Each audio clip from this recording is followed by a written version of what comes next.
ऐका ना, आज मी आणि माझा भाऊ आम्ही शेतात काजू काढायला गेलो होतो. हे आहे काजूचे झाड. आता काजूचे बी आणि बोंड वेगवेगळे करून घेऊया.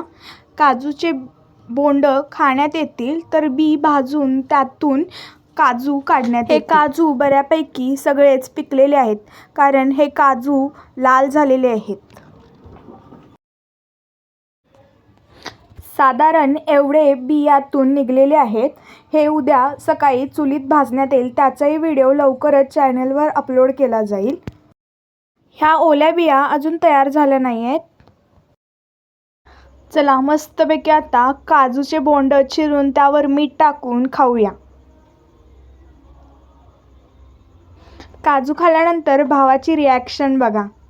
इकडे आमच्या कोकोला काजू दिला नाही म्हणून तो नाराज आहे.